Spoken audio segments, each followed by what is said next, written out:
మీకు కారు ఉందా? వాటిని అమ్మాలనుకుంటున్నారా? అయితే ఈ వీడియో మీకోసమే. కారు ఓనర్లకు కేంద్రం షాక్ ఇచ్చింది.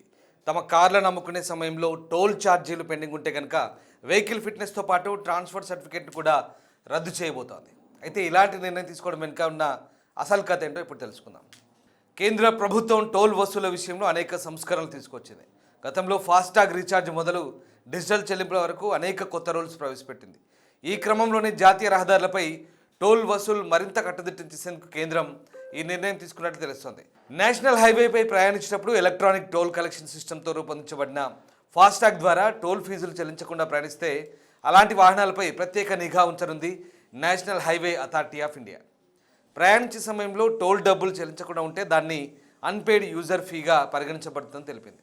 ఈ అన్పెయిడ్ యూజర్ ఫీ అంటే నేషనల్ హైవేపై టోల్ దాటి ప్రయాణించిన వాహనం ఏదైనా అక్కడి ఈటీసీ సిస్టంలో రికార్డు కాకుండా ఫాస్టాగ్ కార్డు నుంచి డబ్బులు కట్టవకుండా చేసే ప్రయాణాన్ని అన్పెయిడ్ యూజర్ ఫీ అంటారు. ఇది పూర్తిగా కెమెరాలు టెక్నాలజీ మీద ఆధారపడి ఉంటుంది.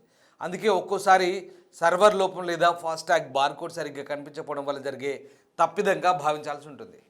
వాటిని గమనించుకుంటూ ఆన్లైన్లో చెల్లించాల్సి ఉంటుంది. అలా చెల్లించిన సమయంలో ఆ టోల్ ఛార్జ్ పెండింగ్ చలనగా మిగిలిపోతుంది. దీనిని కారు అమ్మే సమయంలో చెల్లించాలని Central Motor Vehicle Second Amendment Rules 2026 notify చేస్తోంది. దీనిని కారు అమ్మే సమయంలో చెల్లించాలంటూ Central Motor Vehicles Second Amendment Rules 2026 చెప్తోంది. ఈ కొత్త నిబంధన ప్రకారం అన్పెయిడ్ టోల్ ఛార్జెస్ ఉంటే వాహనం ఓనర్షిప్ ట్రాన్స్ఫర్ చేయలేరు. అంతేకాకుండా మరో రాష్ట్రానికి వాహనం మార్చే ఎన్ఓసి అంటే నో అబ్జెక్షన్ సర్టిఫికేట్ కూడా రాదు. దాంతోపాటు వెహికల్ ఫిట్నెస్ కమర్షియల్ వాహనాలకు నేషనల్ పర్మిట్ కూడా రాదంటూ అన్ని రకాల ముఖ్యమైన సేవలు నిలిపివేస్తామంటూ కేంద్రం స్పష్టం చేస్తోంది. ఇందులో భాగంగా ఫామ్ 28లో కీలక మార్పులు తీసుకొచ్చింది. టోల్ ఛార్జీలను ఎగ్గొట్టే వాహనాలను నియంత్రించాలంటూ ఇలాంటి నిర్ణయం తీసుకుంది కేంద్ర ప్రభుత్వం.